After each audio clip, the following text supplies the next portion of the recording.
नाद अपार अपार अपार अपार अपार अपार नाद अपार नाद अपार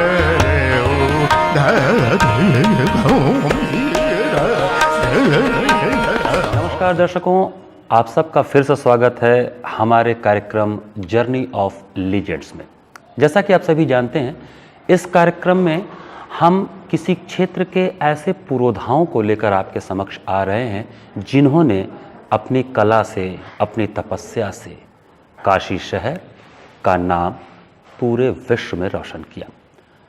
आज हम जिस शख्सियत को आपके बीच लेकर आ रहे हैं वो है पूरे विश्व की सबसे प्रसिद्ध जोड़ियों में से एक पद्म भूषण पंडित राजन साजन मिश्र जी की जोड़ी के कलाकार पद्म भूषण पंडित राजन मिश्र जी। पंडित राजन मिश्र जी कबीर चौरा में जन्मे, काशी का एक बहुत ही महत्वपूर्ण क्षेत्र जहां कलाकारों की बस्ती है। इस कलाकार ने अपने गायन के जादू से भारत ही नहीं पूरे विश्व के लोगों को आकर्षित किया। जब राजन जी से हम बात कर रहे थे तो उनके जीवन की बहुत सारी चीज़ें निकल कर सामने आई। उन्होंने बताया कि स्वर लगाना सभी के बस की बात है, सभी लोग गाते हैं, स्वर लगाते हैं, लेकिन जब किसी इंसान के दिल में स्वर का चोट लगता है तब वो स्वर की गहराइयों में उतरता है। तो चलिए आपको ले चलते हैं स्वर लगाने से स्वर के दिल में चोट लगने की जो ये यात्रा है, अर्थात एक सामान्य से मनुष्य का सफलता की उस ऊंचाई तक पहुंचने तक की यात्रा। संगीत नाद का समुद्र है। स्वर और लय के इस स्वर और लय के इस समुद्र में गहराइयों तक गोता लगाने वाले उस महान शख्सियत का नाम है पद्म भूषण पंडित राजन मिश्र।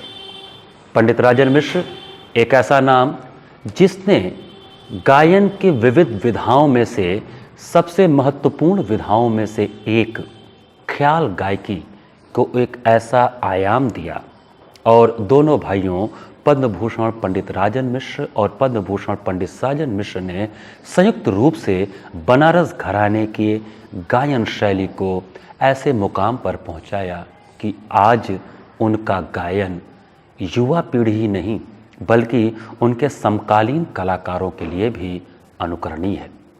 तो आइए आपको ले चलते हैं पद्म भूषण पंडित राजन मिश्र जी के जीवन गाथा के प्रथम दो कड़ियों की ओर, जिसमें हम पंडित जी से उनके जीवन यात्रा और उनके सांगीतिक यात्रा के बारे में खुलकर बात करेंगे और उनसे जानेंगे कि कैसे एक सामान्य से मनुष्य से पद्म भूषण तक की इस ऊंचाई को उन्होंने तय किया और वो कौन लोग थे जिन्होंने उनके जीवन को प्रभावित किया, जिस कारण से राजन मिश्र बने पद्म भूषण पंडित राजन।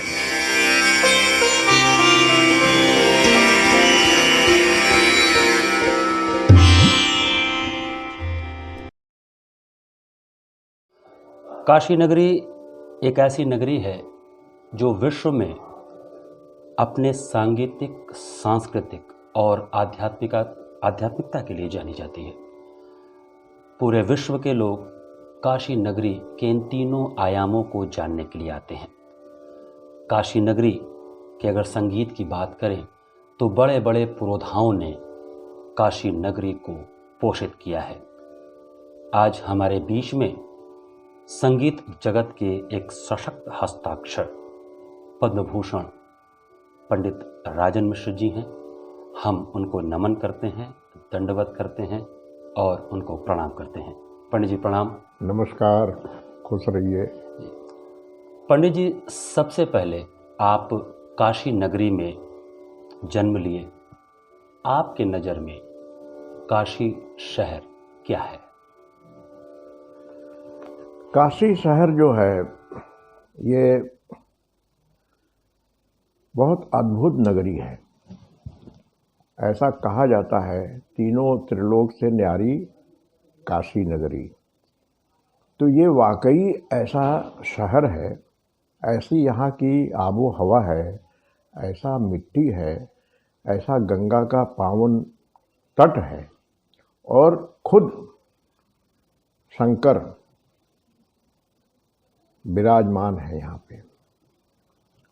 तो ये जो सौंदर्य है यहाँ का और आध्यात्मिक सौंदर्य है, जी। जहाँ मणिकर्णिका भी है, तो आध्यात्म का सबसे गहरा स्थान अगर कोई है पूरे विश्व में तो वो है काशी। क्योंकि यहाँ पे ऐसे ऐसे विद्वान हुए, सिर्फ संगीत की जगत में नहीं बल्कि संस्कृत में, आध्यात्म में बड़े बड़े सिद्ध पुरुष, कीनाराम जी हुए, तैलंग स्वामी जी हुए, लाहिड़ी महाशय जी हुए, ये सब काशी की धरती में हुए और उन्होंने इस धरती को समृद्ध किया। जी। वैसे ही हमारे संगीत में जी। पंडित दिलाराम मिश्र जी, पंडित चिंतामणि मिश्र जी, उसके बाद प्रसिद्धू मनोहर जी, राम सेवक जी, पंडित बड़े रामदास जी, पंडित छोटे रामदास जी, ऐसे ऐसे महान लोग इस नगर को अपने कला से, अपने तपस्या से सजाया। पंडित जी, हम आपके जीवन के विभिन्न पहलुओं पर चर्चा करेंगे। आपके बाल्यकाल का कैसा था, कैसा पालन पोषण था, संगीत की बारीकियां आपने किस उम्र से सीखना शुरू की, इसके बारे में हमें थोड़ा बताएं। जब मैं 4 साल का था तब थोड़ा थोड़ा घर में सारे गामा शुरू हुआ। जी। उसके बाद करीब 5 साल, 4.5-5 साल का था तो पंडित बड़े रामदास जी के यहाँ हमारा गंडा बंधन हुआ। जी। और वहाँ पे उस जमाने में लोग बैच में आते थे और गाते थे। छोटे बच्चों का एक बैच होता था, घंटा 1.5 घंटा, फिर उससे बड़े बच्चे, फिर उससे बड़े बच्चे, फिर उससे बड़े लोग, फिर जवान लोग। इस तरह की शिक्षा पद्धति यहाँ चलती थी। जो हमारा बिल्कुल पड़ोस वाला मकान है, तो सुबह जब शुरू हो जाता था संगीत तो दोपहर में 1-2 घंटे के लिए बंद होता था, फिर 4 बजे से शुरू हो जाए तो रात के 11 बजे तक चले। जी। उसी बैच में हमको भी भर्ती कर दिया गया। जी। अब एक एक पलटे को 50-50 बार गाने का सब लगे हुए हैं। जी। साजा रे रे साजा रे रे साजा रे रे गा गा रे रे गा गा रे रे गा गा रे रे गा गा रे रे गा गा मामा गा गा मामा गा गा मामा चल रहा है। साजा साजा रे रे रे रे गा गा गा गा रे रे रे रे रे रे रे रे गा गा गा गा मामा मामा गा गा गा गा चल रहा है ये। जी। अब उस उम्र में आदमी, मतलब बच्चा जो है, एक ही चीज को रिपीट कर करके बोर हो जाता है। जी। तो 4-5 दिन तो मैं बैठा उस ग्रुप में, पूरा किया जितना हो सका हमसे। और दादाजी पंडित बड़े रामदास जी वो बैठे रहते थे अपने उधर वाले दरवाजे पे। जी। और हमेशा माला का जाप करते थे। माला का जाप चल रहा है और कान से सुन रहे हैं और एक पलटा बता दिए, उसी को हम लोग रियाज कर रहे हैं। जी। तो 5-7 दिन के बाद मुझे मौका मिला। एक बार वो बाहर की तरफ देख रहे हैं, तो मैं फटाक से उठ के गली में से निकल के आ गया बाहर। और बाहर आके झुक के एकदम नीचे झुक के, और उन्हीं के वो तो ऊपर चबूतरे जैसा था, ऊंचा है, वहीं से नीचे से निकल के मैं डीएवी में चला गया। अपना वहाँ खेल, गुल्ली डंडा, गोली, चब्बा, ये सब उस जमाने का खेल था। उसमें मोहल्ले के लड़कों के साथ अपना खेलते थे। तो 2 दिन तक तो उनका निगाह नहीं गया। तीसरे दिन देखे चश्मा में से उनको लगा कि नहीं है, तो बोले रजनवा कहाँ गया। तो और लोग जो थे सीनियर बोले भाग गया। कहाँ भागा है? बोले कोई डीएवी में, खेतहुआ नाम था इसका, जी जी। खेतहुआ में भागल हो कि जा पकड़ के लिया बा। अब 2 आदमी गए, हमको चचुरा से इसे उठा के एक इधर से लटकाए हुए ले आए। मुर्गा बन गए जी। अब वो जो माला जपते थे उसी माला से 2 माला हमको मारे। बोले अब करेगा बेईमानी? नहीं दद्दा। अब हम तो रो रहे हैं छोटे। जी। बस वो 2 माला पढ़ने के बाद जो है वही आशीर्वाद था जी। फिर मैं बैठने लगा, जब तक बहुत हमारी कम उम्र में वो चले गए हम लोगों को छोड़ के। उस समय ही उनका उम्र 90 अच्छा के करीब था जी। तो फिर हमारी शिक्षा जो है अपने पिताजी पंडित हनुमान मिश्रा जी जी और अपने चाचा जी पंडित गोपाल मिश्रा जी से शुरू हुई। जी। और सौभाग्य ये रहा कि हमारे मौसा जी पंडित हरिशंकर मिश्र जी जी और हमारे ताऊ जी पंडित रामू मिश्र जी, जी हमारे ससुर जी पंडित दामोदर मिश्र जी, पंडित श्रीचंद मिश्र जी हमारे मौसा, वाह, ये सब अपने लोग थे। जी तो उन दिनों में इन लोगों को सुनने का सौभाग्य और इन लोगों के साथ तानपुरा ढो के ले जाना, जी बजाना, सेवा में रहना, ये आशीर्वाद उस समय से हम लोगों को मिलना शुरू हो गया। जी। लेकिन तालीम जो हमारी हुई वो मेन हुई अपने पिताजी से, जी पंडित हनुमान मिश्रा जी से, जी जिन्होंने सभी घरानों के दर्शन करवा दिए। और वो इतने बड़े शिक्षक थे, कलाकार तो बहुत ही बड़े थे, उतने ही बड़े शिक्षक भी थे। वो कभी भी हम लोगों को अपने घराने या अपने चीज़ों में बंधने के लिए नहीं बोला उन्होंने। बोले हर जगह से जो अच्छाई मिले उसको ले लो जी। और बुराई पे नज़र मत रखो। ये कह के मतलब उस जमाने से इतने छोटे उम्र से बा अदब बा नसीब, बेअदब बेनसीब, ये सब समझाते हुए और बड़े बड़े बुजुर्गों की कहानियाँ सुनाते हुए वो सिखाते थे 1.5-2 घंटा और कहानी सुनाते थे 2 घंटा। तो कहानी में दर्शन होता था हम लोग को। मतलब जैसे भारतवर्ष में दर्शन शास्त्र एक विषय होता है, तो संगीत में अगर मैं दर्शन की बात करूं तो आपके पिताजी ने उसको पूरी तरह से आप लोगों को उदाहरण के तौर पे, कहानियों के तौर पे बता के आपके अंदर उसकी नींव डाली। बिल्कुल, उनका बहुत बड़ा ये शिक्षा था कि सभी की अच्छाई के ऊपर नज़र रखो, चाहे वो किसी भी घराने के हों।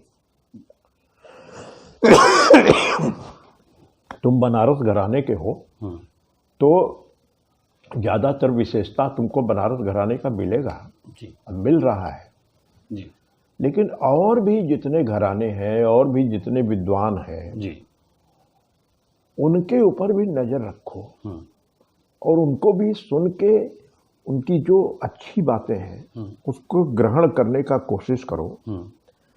वो तो ये भी बोलते थे कि कभी कोई सारंगी बजा के भीख मांगने वाला आदमी आ जाए और कोई अच्छा भजन गा रहा है तो 5-10 रुपया दे के उससे वो भजन सीख लेना, वो उसको भी गुरु बना लेना।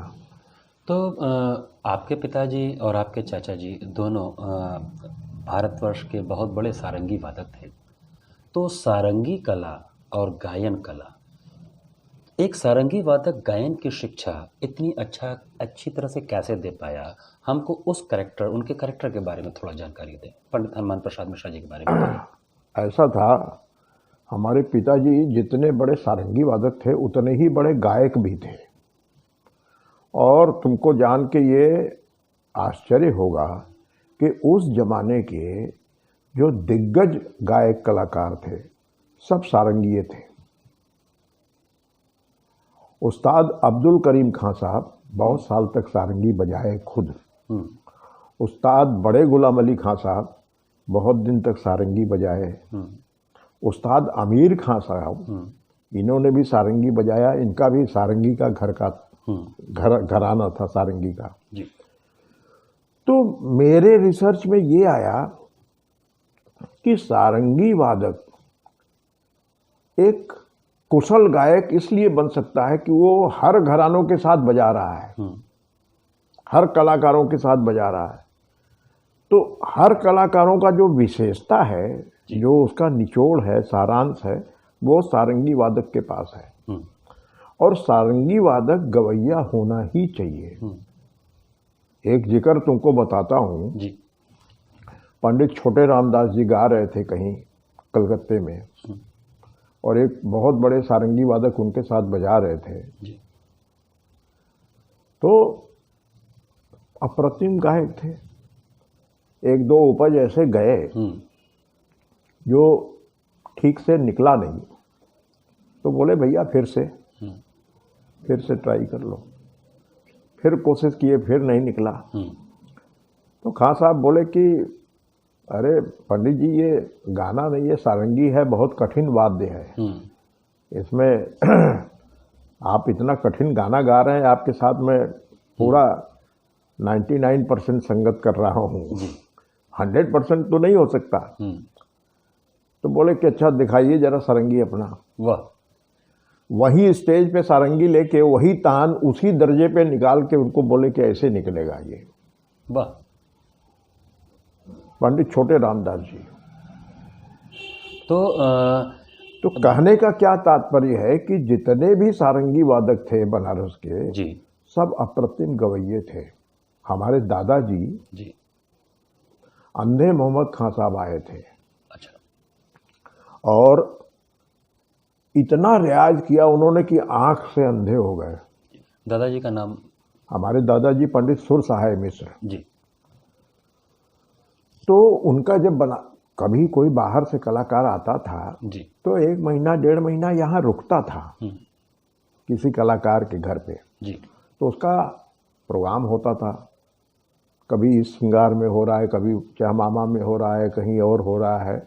ये प्रोग्राम होता था 1-1.5 महीने का। वो अनुभव लेके, और यहाँ विद्या का दान भी देते थे ऐसे लोग, बड़े बुजुर्ग लोग तो रहते थे।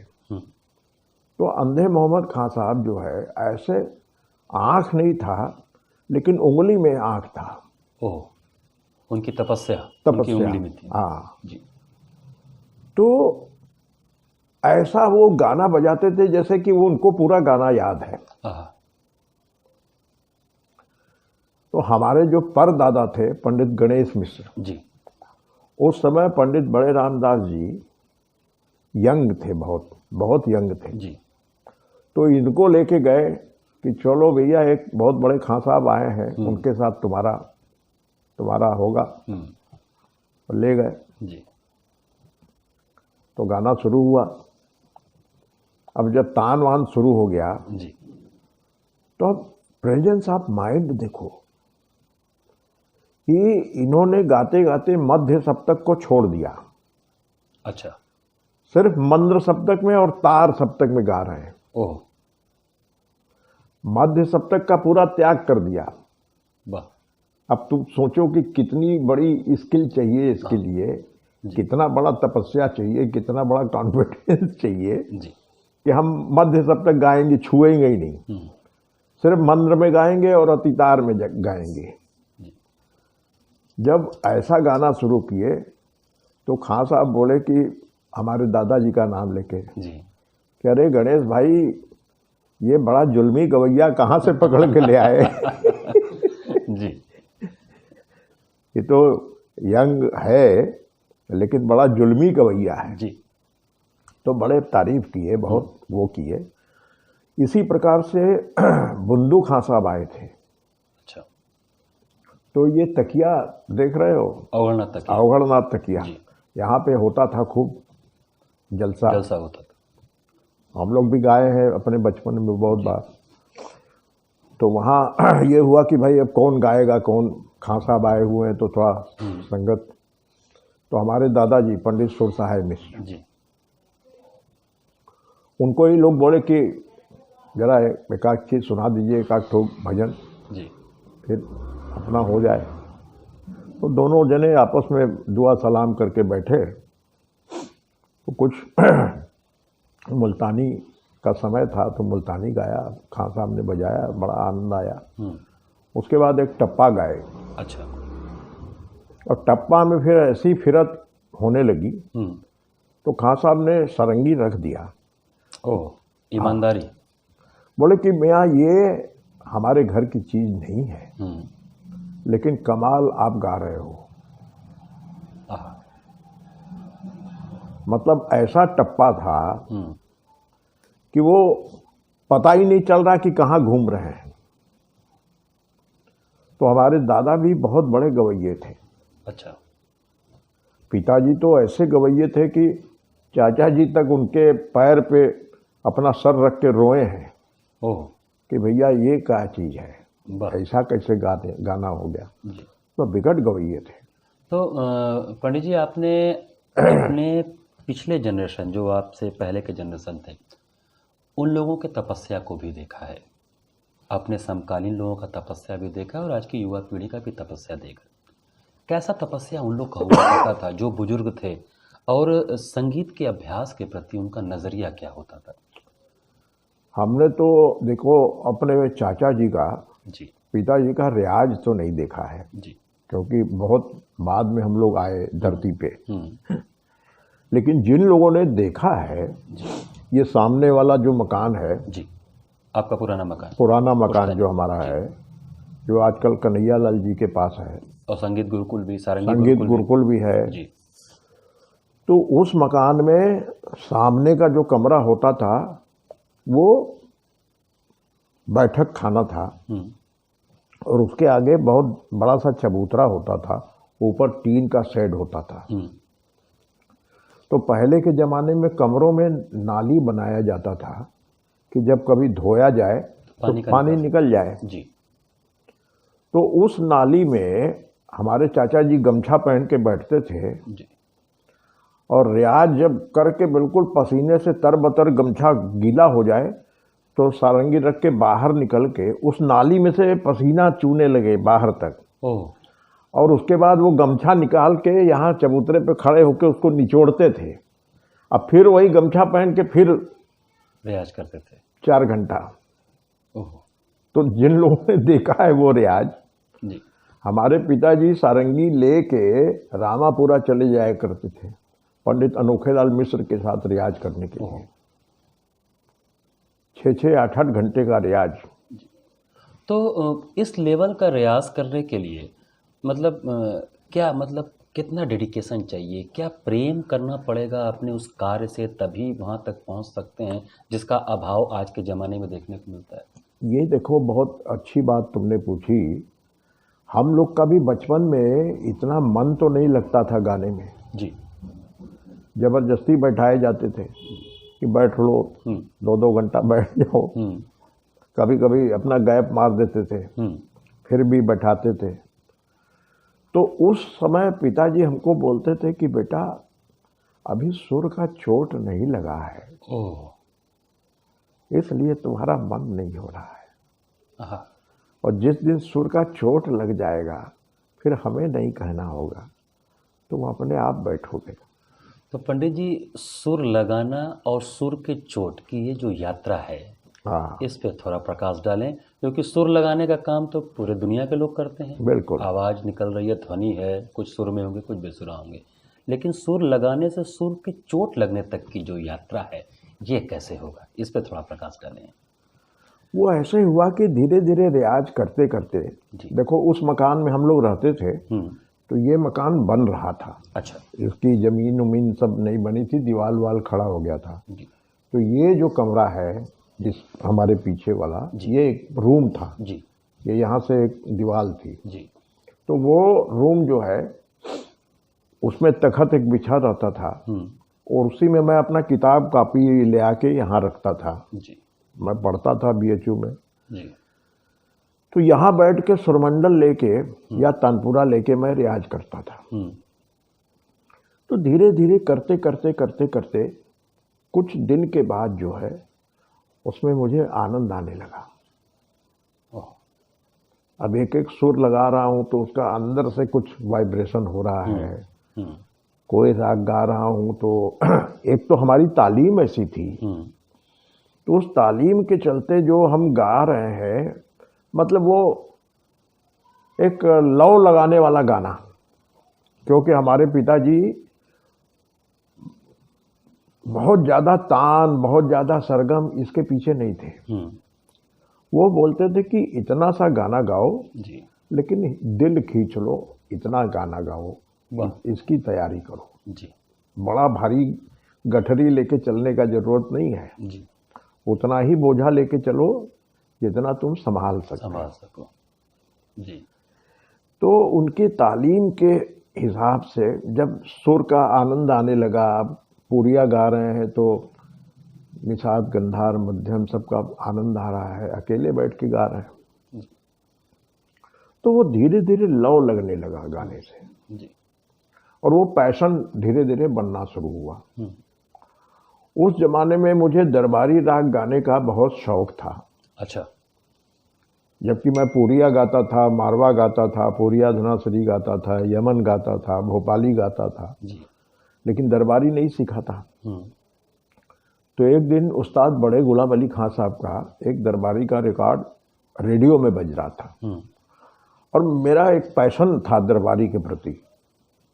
अमीर खां साहब को, नजाकत अली, सलामत अली खां साहब को, और लोगों का भी दरबारी भीमसेन जी का रिकॉर्ड में सुना ही था। तो वो गाना जो है ऐसा अच्छा लगा हमको, अनोखा लाडला खेलन को मांगे चांद। बड़े गुलाम अली खां साहब गा रहे हैं रेडियो में, छोटा सा 5-7 मिनट का पीस था। उसके पहले मैं पिताजी को कई बार बोल चुका कि मुझे दरबारी सिखाइए। उस समय मेरी उम्र होगी 14-15 साल। जी, हाँ हाँ बेटा सिखा देंगे, अभी जरा यमन और भोपाली पे नज़र रखो, सपाट खींचो, ये करो वो करो, सुर बैठाओ, लय बैठाओ, ये सब चलता रहा। तो 6-8 महीना हो गया। फिर बोले कि दरबारी का बड़ा मन है। हाँ यार हो जाएगा दरबारी भी, अभी जरा बागेश्वरी को देखो, मालकोट देखो। तो ये करते करते करीब करीब साल भर उन्होंने बिता दिया। और जिस दिन मैंने उस्ताद बड़े गुलाम अली खां साहब का दरबारी का ये बंदिश सुना रेडियो पे, तो मैं अकेले बैठ के, ये जो बाहर जहाँ चेयर लगा हुआ है ना, वहाँ पे खाली पक्का जमीन था, बाकी सब कच्चा कच्चा था, ईंट ऊट रोड़ी वोड़ी पड़ा हुआ था। तो वहाँ चटाई बिछा के मैं गा रहा था, और यही गा रहा था, अनोखा लाडला, अनोखा लाडला, खेलन को मांगे चांद, अनोखा लाडला।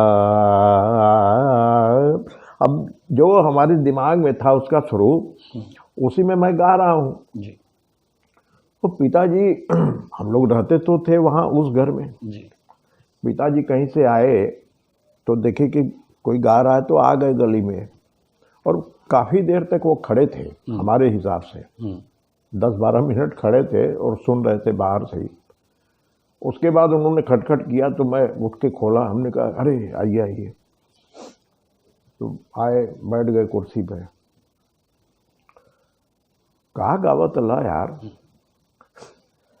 अरे वो खां साहब को सुन ले रही सवेरे, दरबारी के एक रिकॉर्ड बजत रहा, तो वही गावत अली। अच्छा दरबारी से इतना तुहार प्रेम हो? हमके हाँ बड़ा हमके अच्छा लगा ला राग। बोले चलो ठीक हो, आज शुरू कर दो दरबारी। तो उस दिन उन्होंने बड़ा ख्याल शुरू करवाया, अस्थाई, और थोड़ा आलापचारी और ये वो सब कुछ। तो ये करीब करीब 1 महीना तक चला, 20-25 दिन दरबारी रोज शाम को। तो जब उनको सेटिस्फेक्शन हो गया कि अब ये हर मोड़ को, हर चीज को समझने लगा है और 3-4 बंदिशें बताई तो वो बोले कि ठीक है, अब बस इसको ऐसे साधना करो, ऋषभ को बैठाओ, अंधार को देखो। हाँ। तो पंडित जी, किसी कलाकार को अगर कोई राग अच्छा लगता है, कोई राग बहुत गंभीर प्रकृति का होता है, कोई राग बहुत चंचल प्रकृति का होता है, कोई मध्य होता है, चंचल गंभीरता बहुत, तो आपको दरबारी क्या इसलिए प्रिय लगा, ज़्यादा आप उसके प्रति आकर्षित हुए क्योंकि आप गंभीर थे, या धीरे धीरे सुर का जो चोट था आपके हृदय तक पहुंचना शुरू हुआ तो आप गंभीरता के सोपान पे चढ़ना शुरू किए, इसलिए दरबारी ज़्यादा अच्छा लगने लगा? क्या अनुभव रहा उस समय का? ये तुम्हारी बात सही हो सकती है जी। क्योंकि हमें शुरू से ही एक स्थिर गाना गाने का एक पैशन था कि जो बढ़त हो, विस्तार हो जी। वो धीरे धीरे हो और उसमें कितनी क्लैरिटी हो, कितना बोल विस्तार हो, कितना आकार का विस्तार हो जी। ये सब चीज़ों पे मैं बड़ा ध्यान देता था जी। तो उसके वजह से जितने भी गंभीर राग हैं ना वो मेरे सबसे प्रिय थे उस जमाने में जी। जैसे पूरिया और जैसे मालकोस, ये सब राग मुझे बहुत प्रिय था जी। शुद्ध कल्याण, तो ये सब रागों के प्रति बड़ा एक आकर्षण था मेरा। बाद में जब डेवलप हुआ सेंस और दुनिया देखने को मिला जी।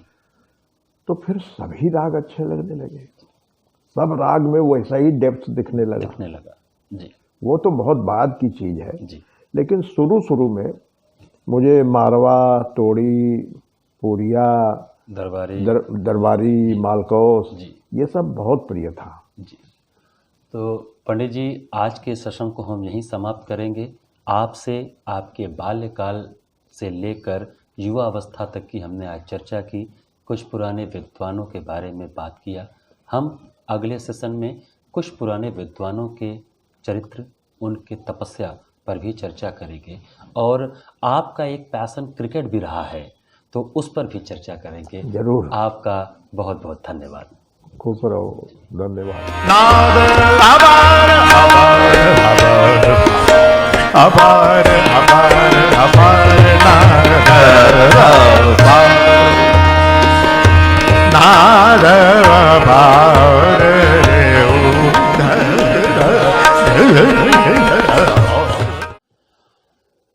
आज के दूसरे सेशन में हम पद्मभूषण पंडित राजन मिश्र जी से उनके जीवन के और पहलुओं और आयामों के बारे में बात करेंगे।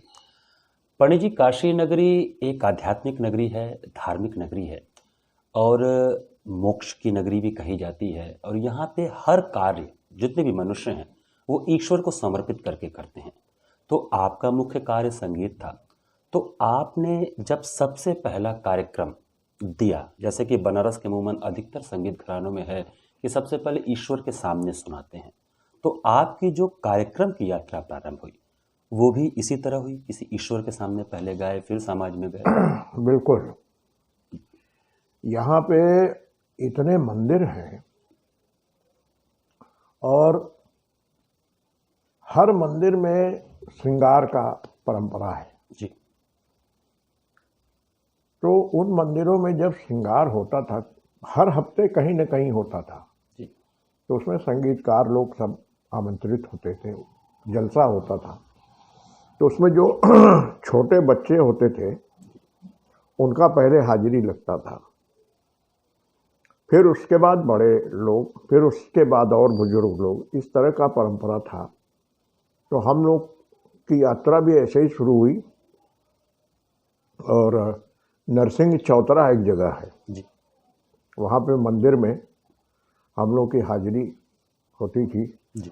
फिर हमारे बड़े भाई राजेश्वर जी, इनका हाजिरी हो, फिर उनके बड़े पंडित गणेश मिश्रा जी, पंडित जालपा मिश्रा जी, इन लोगों का होता था जी।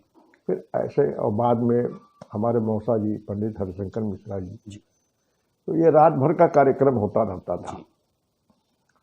पुराने विश्वनाथ जी के मंदिर में, जालपा देवी के मंदिर में, दुर्गा जी के मंदिर में, संकट मोचन में, तो सबसे ऐसे तो हम लोग 9-10 साल की उम्र से ये सब मंदिरों में हम लोगों का हाजिरी लगना शुरू हो गया था जी।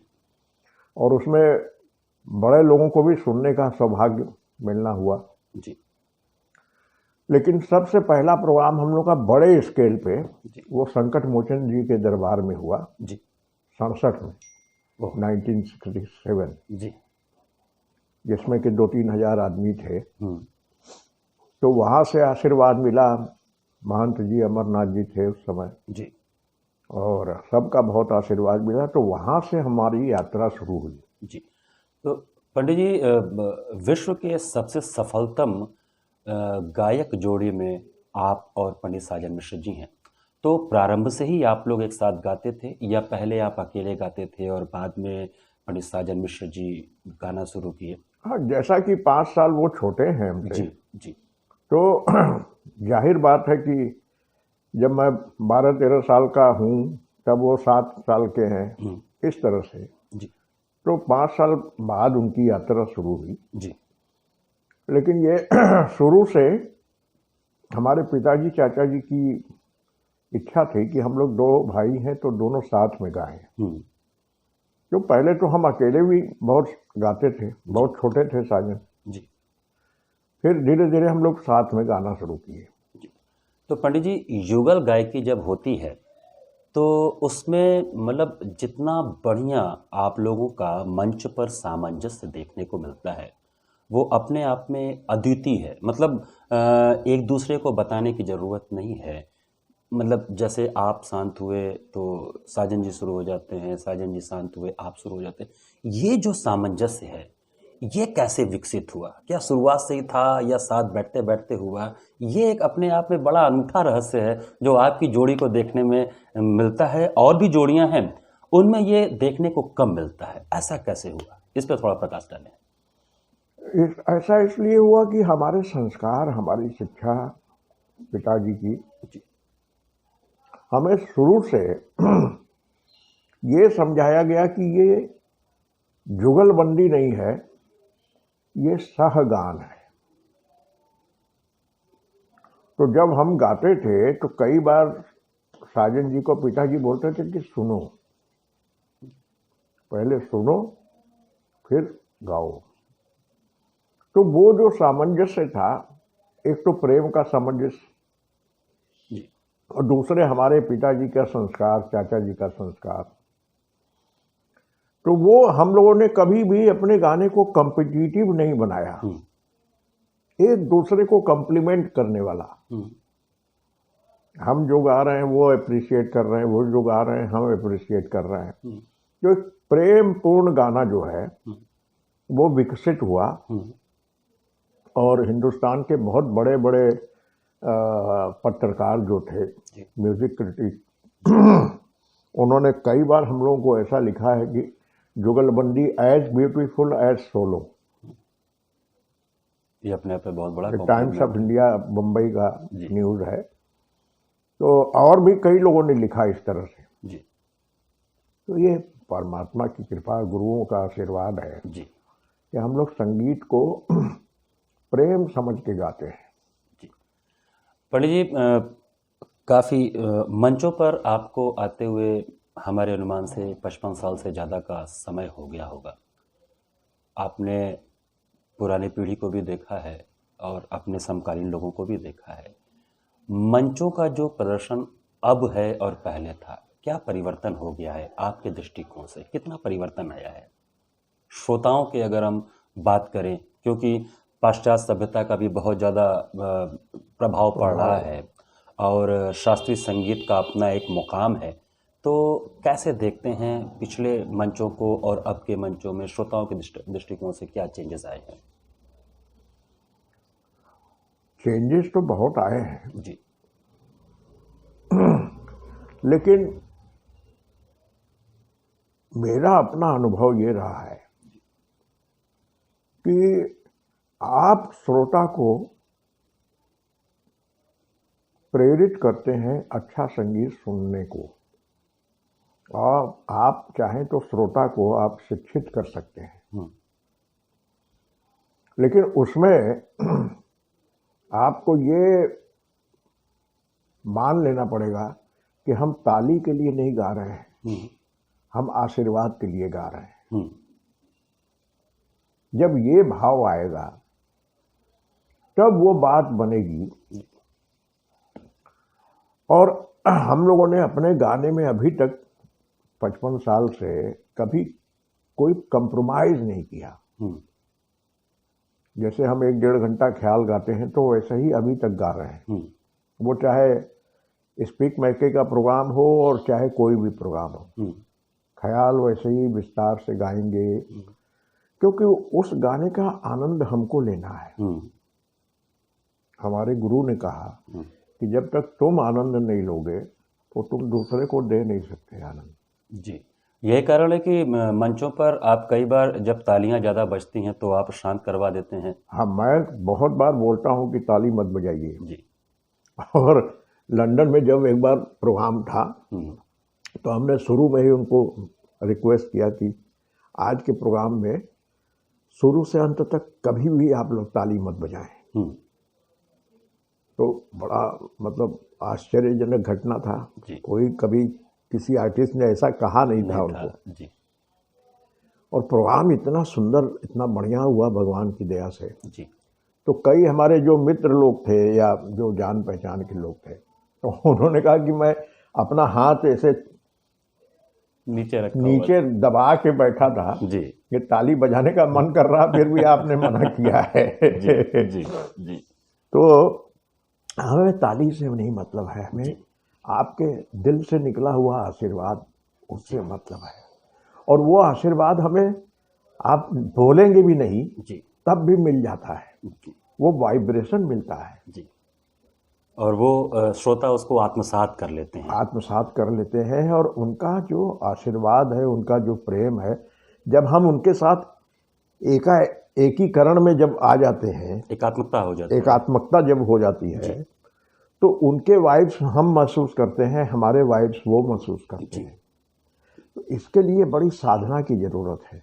और शायद इसी को समाधिस्थ गायन इसी को कहा गया, समाधि की स्थिति तक ले जाना।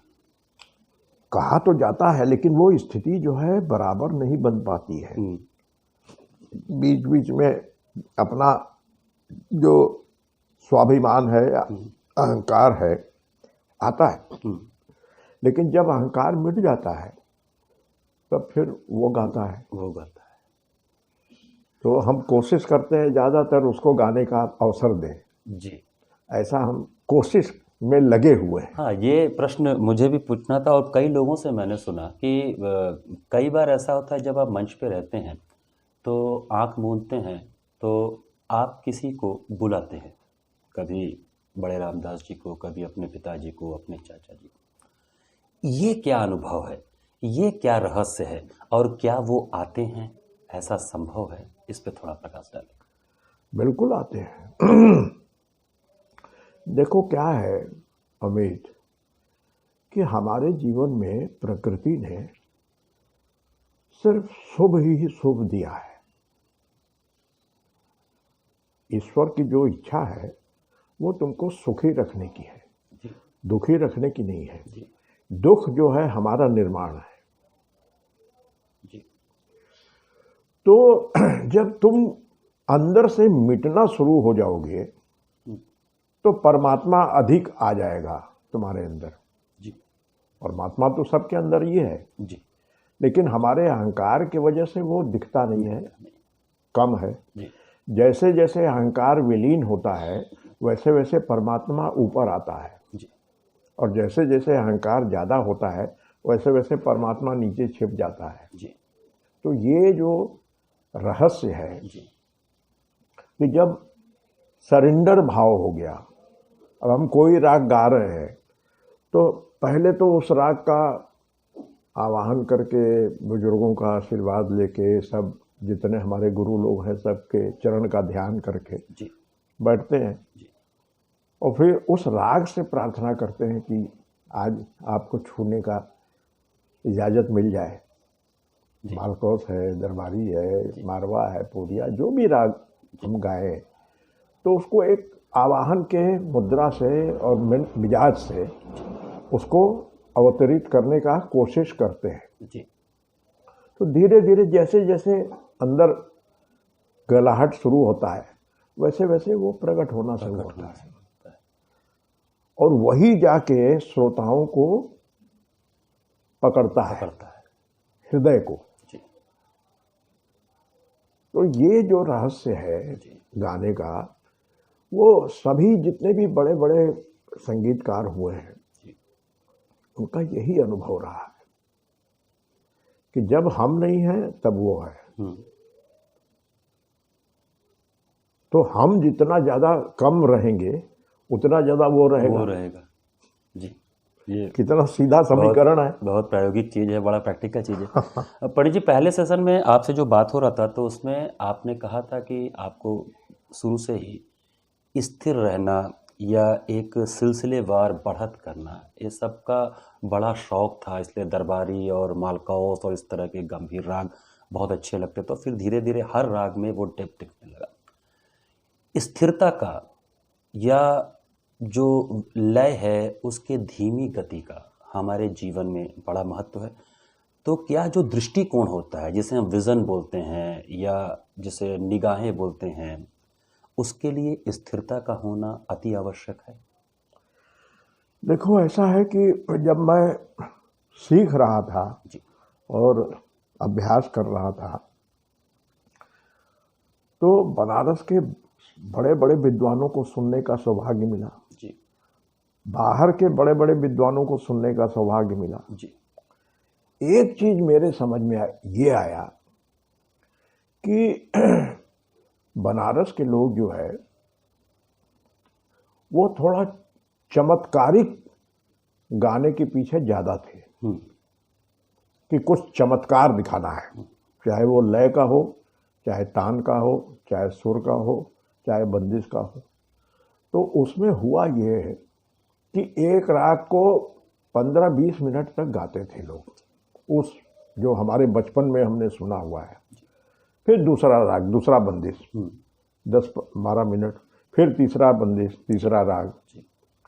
तो ये मुझे समझ में आया कि ऐसे वो राग पूरा डेवलप नहीं हो पाता है। जी। और एक बैठक में अगर मान लो कि हमें मालकोस की 10 चीज मालूम है तो हमें 10 चीज गाने की जरूरत नहीं है।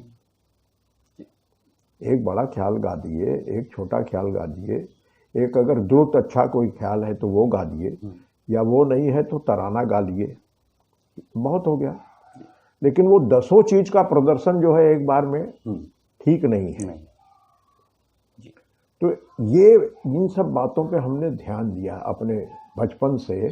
जब हमारा डेवलपमेंट हो रहा था तो मैं इन सब बातों पे बड़ा नोटिस करता था कि बनारस के गायकी को रिकॉग्निशन क्यों नहीं मिल रहा है या क्यों नहीं मिला। उसका मेन यही कारण था कि एक राग का विस्तार जो है लंबा समय तक नहीं करते थे लोग। पहले तो इतना विलंबित गाते ही नहीं थे। मध्य लय का गाना था जो कि सबसे मुश्किल गाना है। मध्य लय का गाना बहुत मुश्किल गाना है। जी। तो यहाँ के गवैये सब मध्य लय का गाना गाते थे और उसमें 20 मिनट एक राग, 10 मिनट एक राग, 10 मिनट वो बंदिश, 10 मिनट वो बंदिश। तो इतना सारा वैरायटी हो जाता था। तो उससे एक राग की जो पूरी परिपूर्ण व्याख्या हो सकती थी वो नहीं हो पाती। तो इस पे मैंने बड़ा गौर किया और कोशिश किया कि राग को कैसे डेवलप किया जाए ताकि वो राग अपने आप में लोगों के ऊपर उतना प्रभाव डाल सके। तो इसका मुझे बड़ा फायदा हुआ। बहुत लोगों ने अप्रिशिएट किया और उसमें मुझे ये भी फायदा हुआ कि एक्सप्लोर करने का एक एडवेंचर।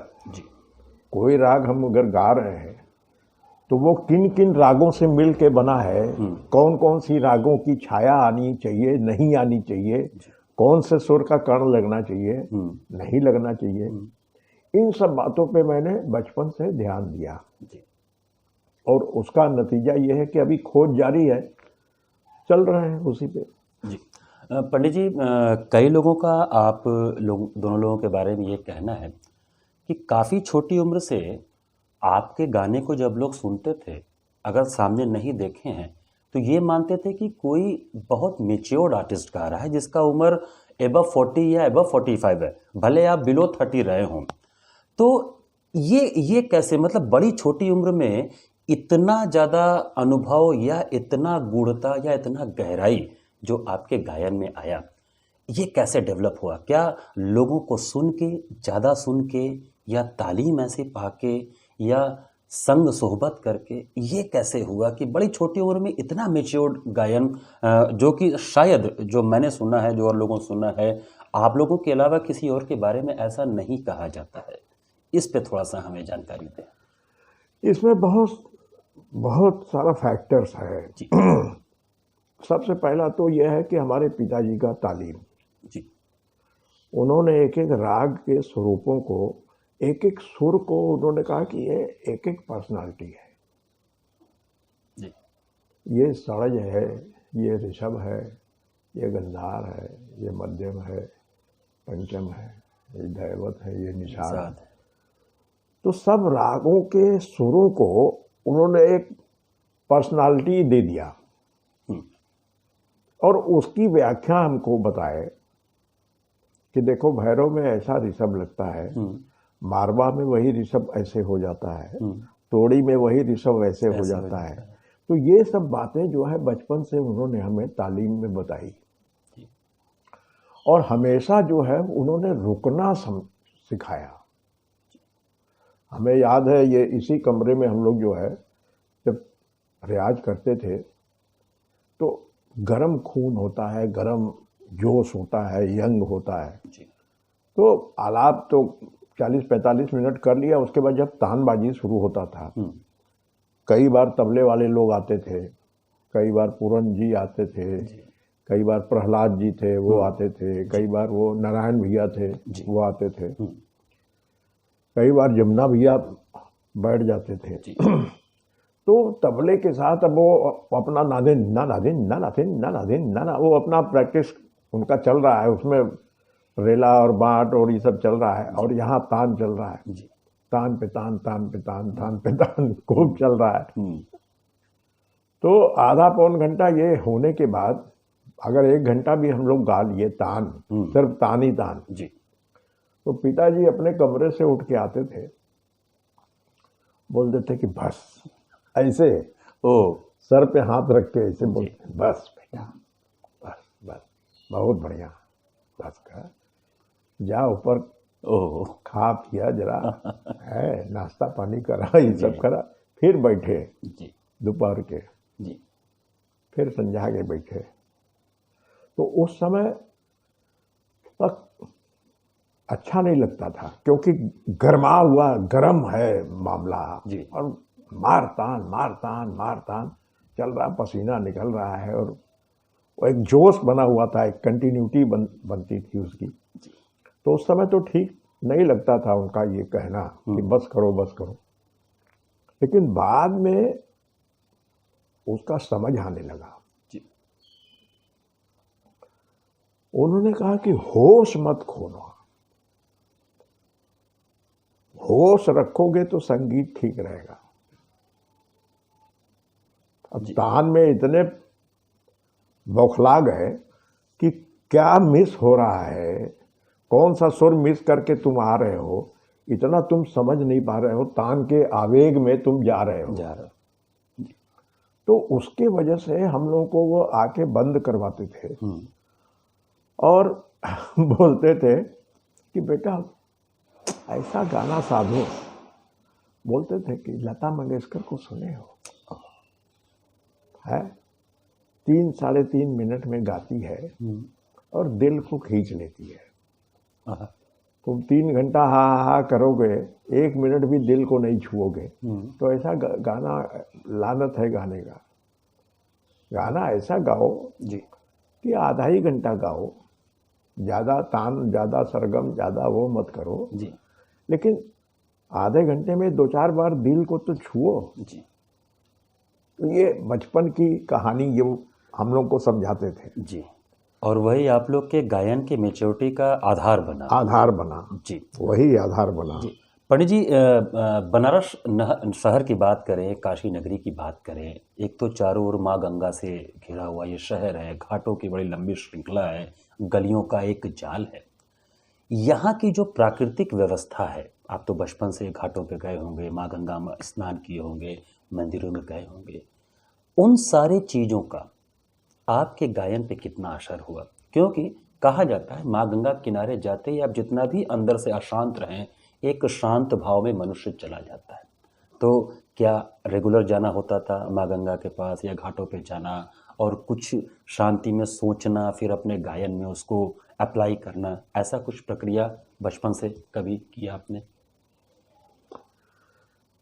ऐसा तो मेरे ख्याल से ऐसा नहीं हुआ है। जी माँ गंगा का दर्शन करना, उसमें स्नान करना, बाबा विश्वनाथ का दर्शन करना, संकटा माई का दर्शन करना, जी ये सब दर्शन पूजा तो चलता था। था। जी लेकिन मुझे बचपन से ही जी बहुत इसका जो आध्यात्मिक आस्था होता है, वो उतना आस्था मेरा नहीं था जी इन सब चीज़ों पे। जी मुझे आस्था था अपने कर्म पे, जी। कि कर्म करोगे तो ही मिलेगा। वही मिलेगा, जी। जो बोओगे वही वही काटोगे। काटोगे। देखो हमारे यहाँ ये पूरे विश्व में जो मिजरी है या जो दुख है, जी वो 2 कारण से है। वो हमारा बिलीफ सिस्टम है। एक तो बिलीफ सिस्टम है कि जो कर्म करोगे, जो बोओगे वही काटोगे। जी दूसरा बिलीफ सिस्टम है कि सब भगवान कर रहा है। जी अब ये दोनों बिलीफ सिस्टम में क्या होता है कि हम पाला बदलते रहते हैं अपने सुविधा अनुसार, अपने सुविधा के अनुसार, जी और वही हमारे दुख का कारण बनता है। अगर हमें कोई प्रशंसा मिलता है तो वो हमारे कर्म के हिसाब से हम सोचते हैं कि हमने कर्म किया है तो प्रशंसा मिल रहा है। अगर निंदा मिलता है जी तो हम दूसरे के ऊपर थोप देते हैं कि उसके वजह से निंदा हुआ। जी अगर कोई अनिष्ट हो जाए तो भगवान के ऊपर छोड़ देते हैं कि ये क्या किए। ये क्या किया। और कोई काम अगर हमारा है, मन्नत मानते हैं कि ये करवा दो तो मैं 1.25 मन लड्डू चढ़ाऊंगा या ये करूंगा वो करूंगा। जी तो एक तरफ तो हम भगवान को भी मान रहे हैं और दूसरे तरफ हम कर्म को भी मान रहे हैं। ये दोनों विरोधाभासी है। अगर कर्म को भगवान मानो तो भगवान को मानने की जरूरत नहीं है, और अगर भगवान को ही मानते हो तो कर्म को मत मानो, छोड़ दो अपने आप को भगवान के ऊपर। जी वो अच्छा करे तो अच्छा है, बुरा करे तो बुरा है।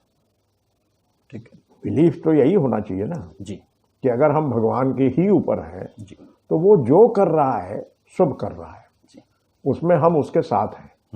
हम उसको क्रिटिसाइज नहीं करेंगे या उसको कोसेंगे नहीं, या अपने भाग्य को नहीं कोसेंगे कि हमारा भाग्य ऐसा था, ये हो गया। जो कर रहा है, जब सांस वो ले आ रहा है, ले जा रहा है, अंदर जा रहा है, बाहर जा रहा है, तो सब कर तो ही रहा है। तो इसी बिलीफ सिस्टम पे कायम हो जाओ। लेकिन हम कायम नहीं हो पाते, क्योंकि जब प्रशंसा मिलता है तो कर्म का सिद्धांत चालू हो जाता है। ये तो हमारे कर्म से हमने इसको अर्जित किया है। ये प्रशंसा जो है या ये पदवी या ये अवार्ड या ये चीज, ये तो मेरे कर्म के हिसाब से हुआ। वहां हम भगवान को नहीं ले आते हैं। हाँ, वहाँ अपने को ले आते हैं। वहां अपने को लाते हैं। जी है। और जहां कोई चीज नहीं हो रहा है, पास नहीं हो रहे हैं, नौकरी नहीं लग रहा है, नाम नहीं हो रहा है, ये नहीं हो रहा है, तो भगवान के पास चले जाते हैं कि प्रभु ये करवा दो। ये दो बिलीफ सिस्टम से हम्म, हमारे पूरे व्यवस्था में गड़बड़ी है। गड़बड़ी है जी। एक बिलीफ सिस्टम होना चाहिए, या तो कर्म पे बिलीफ हो या तो भगवान पे बिलीफ हो। तो पंडित जी, कर्म के सिद्धांत पे चल के आपने आज विश्व में जो ख्याति पाई है, उसके लिए संगीत जगत आपका हमेशा से आभारी रहेगा।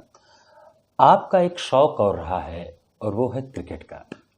थोड़ा सा हमको क्रिकेट के बारे में बताएं, क्योंकि उस ज़माने में खेल के प्रति जो नज़रिया था समाज का, वो बहुत अच्छा नहीं था। खेलने को हमेशा मना करते थे, और पढ़ाई लिखाई या संगीत के घर से हैं तो संगीत करने को ज़्यादा प्रेरित करते थे।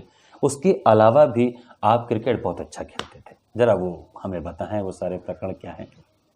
एक्चुअली क्या हुआ अमित कि जब से हम पढ़ाई किए, जी इंटर कॉलेज में पढ़े, फिर डिग्री कॉलेज में पढ़े, फिर बीएचयू में पढ़े, जी तो ये पढ़ाई का संस्कार जो था, एकेडमिक क्वालिफिकेशन जिसको बोलते हैं, उससे क्या हुआ कि हम एक्सपोज हो गए बहुत सारे लोगों के साथ। जी तरह तरह के लोग उसमें मिले हमको, जी तरह तरह के संस्कार के लोग। जी तो उससे एक विजन भी खुला, और दूसरे बचपन से खेल का बड़ा शौक था। जी तो जब क्रिकेट खेलने लगे, हम तो फुटबॉल भी खेलते थे, बैडमिंटन खेलते थे 8-8 घंटा, 7-7 घंटा, 6-6 घंटा ऐसे बैडमिंटन हम लोगों ने ही कोर्ट बनवाया था डीएवी डिग्री कॉलेज अच्छा में, पिछवाड़े की तरफ। जी जी तो हमारे एक मित्र थे उस समय, अभी भी हैं, इंदु शेखर जी, जी साथ में हमारे पढ़ते थे। जी हम लोग 8-8, 7-7 गेम एक लगातार खेलते थे ओह बैडमिंटन का, और वो भी विगरस। हम्म और उस समय इतना एनर्जी था, हम्म तो बैडमिंटन भी खेलते थे और क्रिकेट में रुचि हो गई, जी तो क्रिकेट भी बहुत खेला, और क्रिकेट के कैप्टन भी रहे कॉलेज में। जी हमारे एक प्रोफेसर थे डॉक्टर मोहम्मद तोहा, बहुत ही सज्जन व्यक्ति थे। जी यही रेवड़ी पे रहते रेवड़ी थे, तालाब। रेवड़ी तालाब पे रहते थे। जी मुस्लिम थे, लेकिन बहुत से हिंदुओं से अच्छे थे यार। इतने सज्जन आदमी हमने अपने ज़िंदगी में बहुत कम देखा है। जी मतलब उस समय अपने कार्ड पे हमको किताब इशू करवा करवा के देते थे, और पढ़ाई में मेरी बहुत बड़ी सहायता करते थे, और क्रिकेट में उन्होंने बहुत प्रोत्साहित किया हमको। जी तो उनके वजह से क्रिकेट में मैं बहुत आगे तक खेला, जी और कैप्टन भी हुआ, सब कुछ हुआ। और बैटिंग बड़ी बड़ी अच्छी करते थे आप? बैटिंग करते थे, सिली मिड ऑफ पे फील्डिंग बहुत अच्छा करते थे। अच्छा हाँ, एक ज़माने में फास्ट बॉलिंग भी करते थे। वाह तो मेरा मतलब सिली मिड ऑफ का फील्डिंग जो है जी बहुत ही ग्रिपिंग और बहुत बढ़िया था। हाँ, नहीं, काफ़ी लोगों से चर्चा होती है, और अभी भी डीएवी ग्राउंड में आपके बारे में ये बात होती है कि एक बहुत अच्छे खिलाड़ी भी थे। मतलब बड़ा दुर्लभ होता है कि संगीत के जगत का भी इतना बड़ा आदमी और खिलाड़ी भी बहुत अच्छा रहा हो। तो पंडित जी, आपके इसी तरह के आयामों पे हम आगे भी चर्चा करते रहेंगे। आज के सेशन को हम यहीं समाप्त करते हैं। अगले सेशन में बनारस का जो ध्रुपद गायकी था, और फिर ख्याल गायकी, ठुमरी, दादरा, चैती, टप्पा, ये सारे जो विधाएं थी, इस पे हम आपसे चर्चा करेंगे। आज के लिए प्रणाम, नमस्कार। खुश रहिए।